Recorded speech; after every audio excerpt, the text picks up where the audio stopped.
The library was always a place of comfort for me, a sanctuary of silence and dust, a retreat from the noise of the world.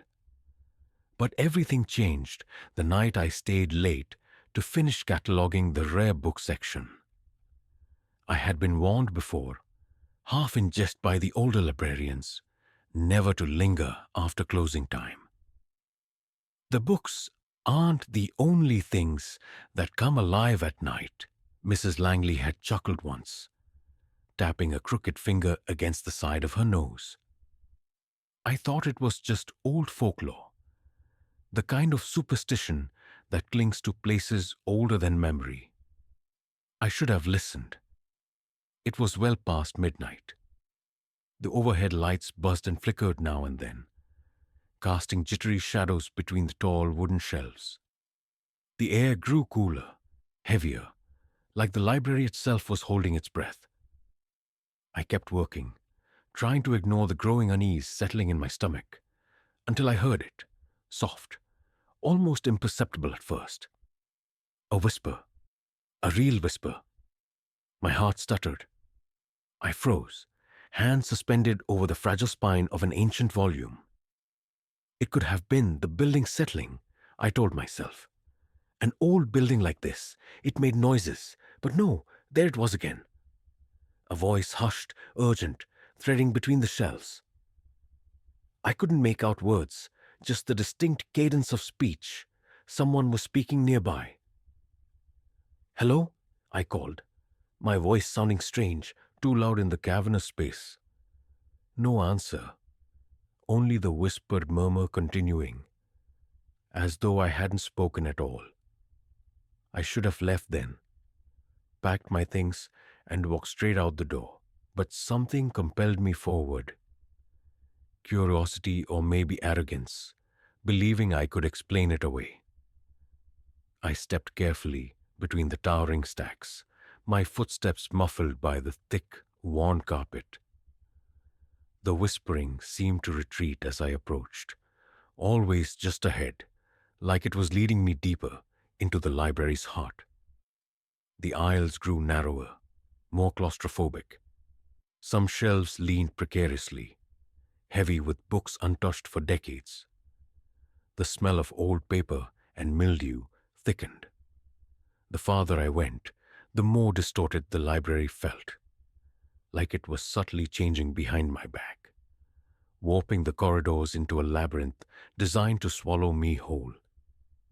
I stopped at a junction where 4 aisles met, the whispering weaving around me from every direction.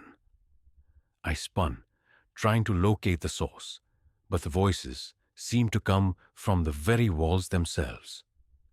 Goosebumps prickled along my arms. Then, for the first time, I caught a word, clear, unmistakable. "Leave?" I backed up a step, heart hammering against my ribs. Another word, sharper this time. "Now." I turned to run, but the aisle behind me no longer led back to the main hall. The shelves had shifted somehow, closing in, blocking the way. I blinked rapidly, telling myself it was impossible. Libraries didn't move, wood and stone didn't rearrange themselves. And yet here I was, trapped in a maze that hadn't existed moments ago. The whispering rose into a frenzy, a cacophony of voices, hissing and murmuring and laughing. A dry, brittle laughter that scraped against my mind. Books began to slide from the shelves, thudding heavily onto the carpeted floor, spilling open to pages that fluttered like dying birds. The temperature plunged and my breath clouded in the air. Panicking, I bolted down the nearest aisle, weaving past fallen books and collapsing shelves. I didn't know where I was going anymore. I only knew I had to move. The library around me felt alive, malevolent, like an ancient creature roused from slumber, its 1,000 eyes now fixed on me.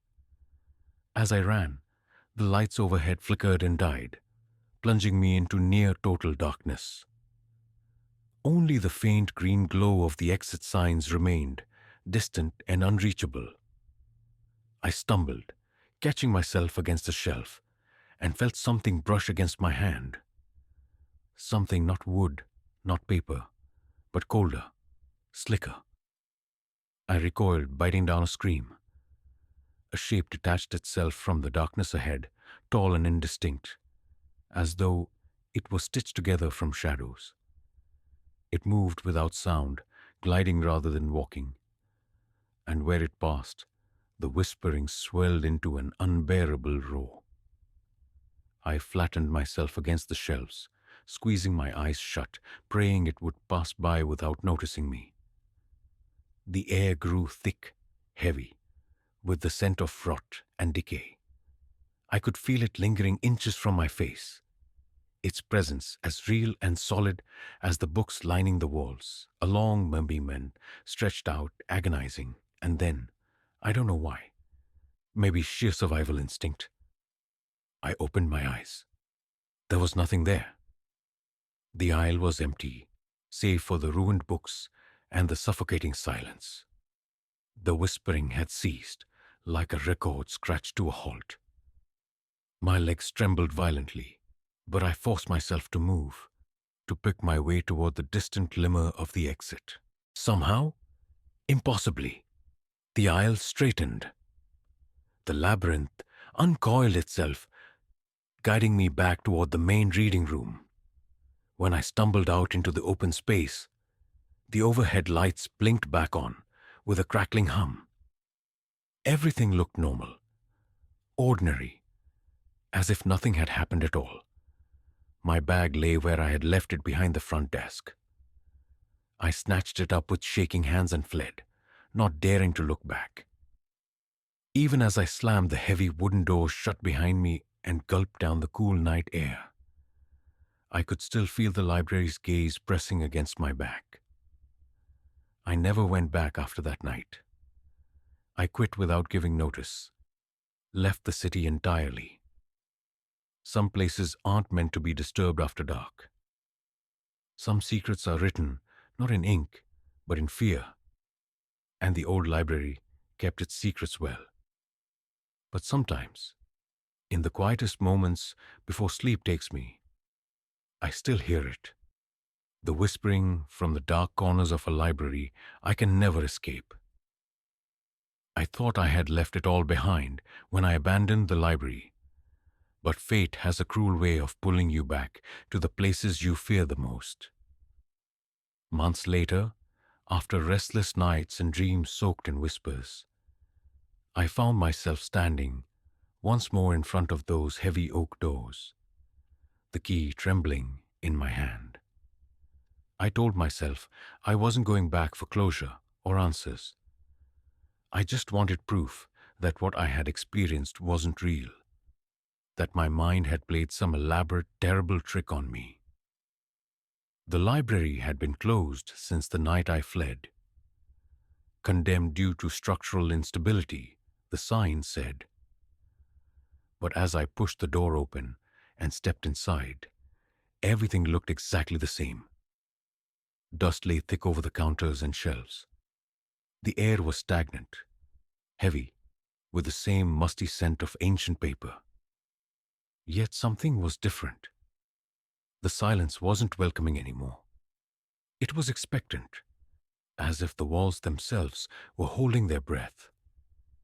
I moved cautiously through the main hall, the beam of my flashlight slicing through the gloom. It flickered when I passed under certain arches, and every so often I caught glimpses in the periphery of my vision, shadows that darted just out of reach, never fully revealing themselves.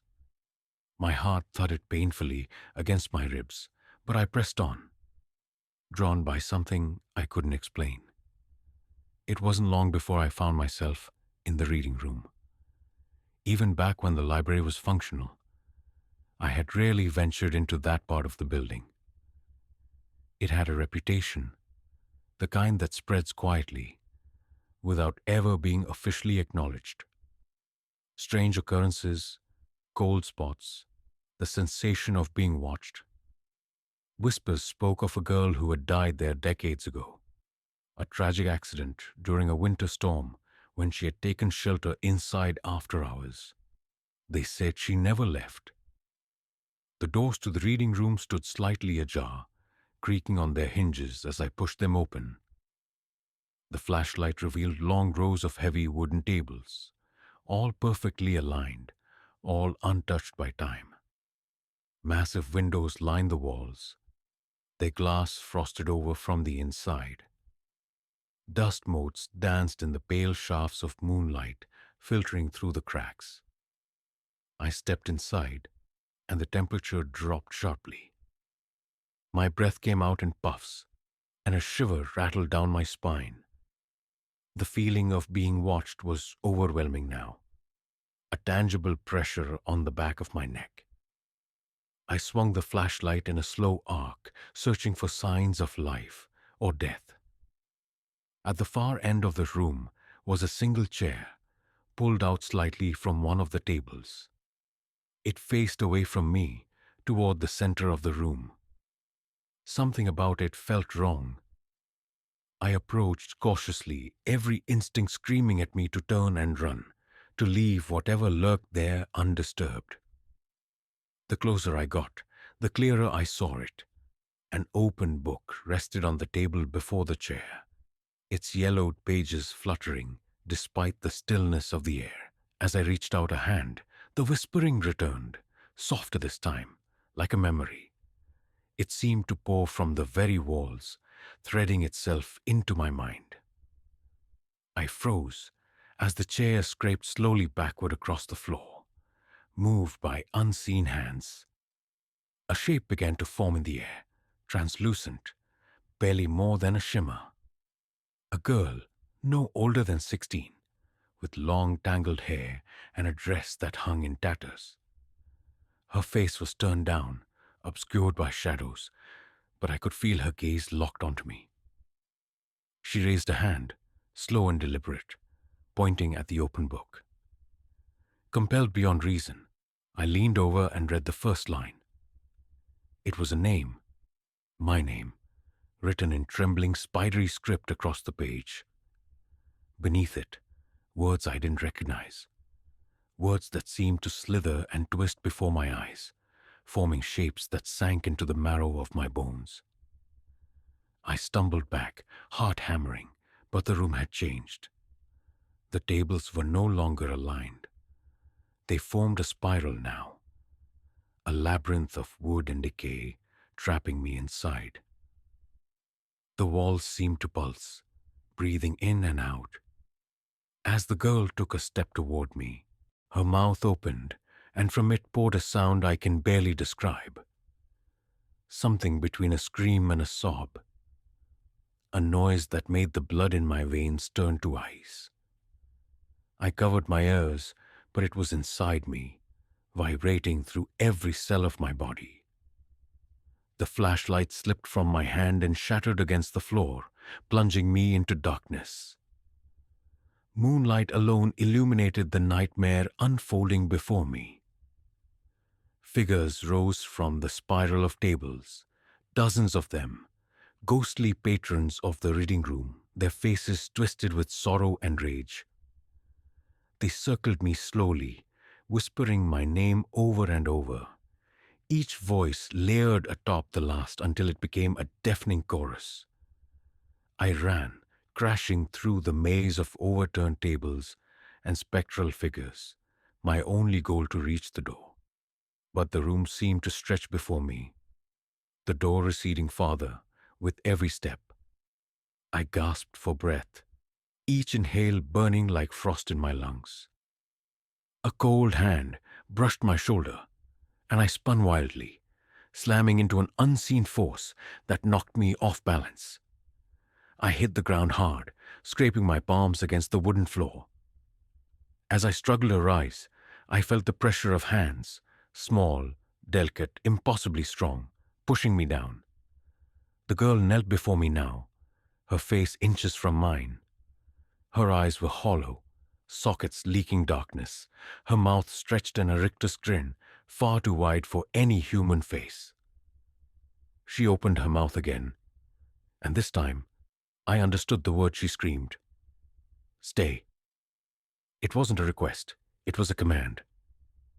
Summoning every ounce of strength, I tore free, scrambling toward the door that seemed to flicker and warp in the dim light. I could feel her behind me, the spectral patrons surging forward, reaching, grasping. Somehow, by some miracle, my hand found the doorknob. I threw myself against the door, and it gave way with a shriek of protesting hinges. I tumbled out into the main hall, the oppressive weight lifting instantly.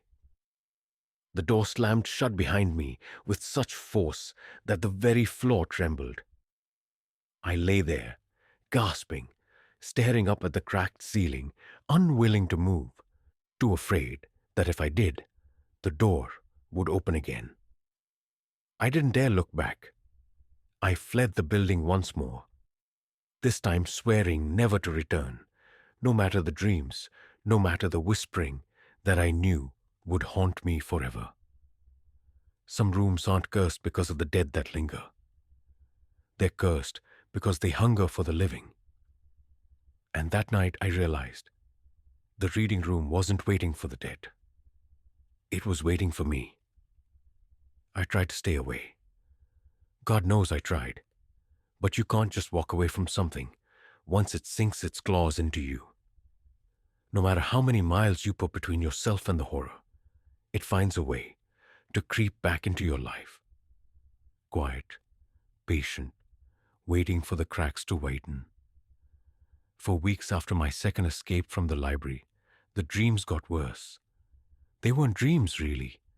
They were memories, distorted, stretched, bleeding into nightmares. I would wake in the middle of the night, convinced I heard footsteps outside my door, or the sound of pages turning somewhere deep in the walls. And always, always a voice whispering from the darkness. Come back. I fought it as long as I could, but some battles are lost before they even begin. One rain-slick evening, almost against my own will, I found myself standing once again before that cursed building. The boarded-up windows, the crumbling facade. It looked more like a mausoleum now than a library. Maybe it always had. I had no flashlight this time. Only a cheap lighter and a ball of dread lodged in my gut. I slipped through a gap where the boards had rotted away and entered the main hall. It was colder than before, unnaturally so, as if the place itself were leaching the warmth from my body. The silence pressed against me like a weight. I moved quickly, driven by a compulsion I didn't understand. My feet knew where to go, even if my mind screamed at me to turn around. Past the whispering aisles, past the cursed reading room whose door now seemed fused shut, warped and bloated like the library itself was trying to seal the horror inside. I didn't dare even glance at it. I kept moving, deeper into the bowels of the building, until I found myself standing before a rusted, half-hidden door at the far end of a forgotten corridor. A door I had never noticed before. The wood was swollen and splintered, but carved into its surface, deep and jagged, were words barely visible under layers of grime. Basement, staff only. The door creaked open at the slightest touch, revealing a staircase that plunged down into absolute blackness. The air that wafted up was damp and foul, heavy with the stench of mold and something far worse. Something metallic and thick, like old blood. I hesitated. Common sense roared in my ears, but curiosity, and something darker, shoved me forward.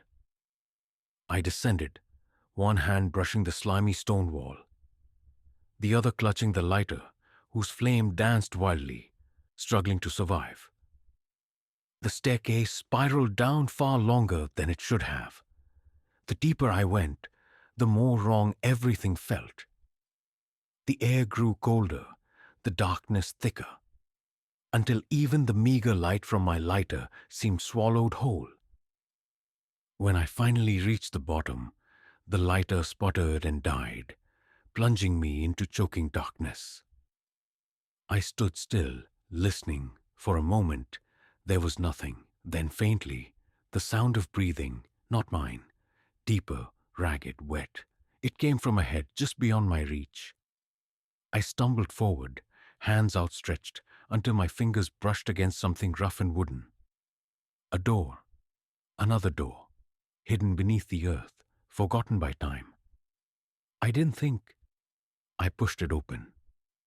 Inside was a room unlike any part of the library I'd seen. The walls were lined with shelves crammed full of things that had no place in a library. Broken dolls with eyeless sockets, rusted surgical tools, faded photographs of people with their faces scratched out. And at the center of the room, under a single bare bulb that flickered on and off, stood a massive wooden table. Upon it lay books, hundreds of them, all bound in cracked leather and chained to the table, as if to prevent them from escaping. And standing behind the table was him. At least I think it was a him.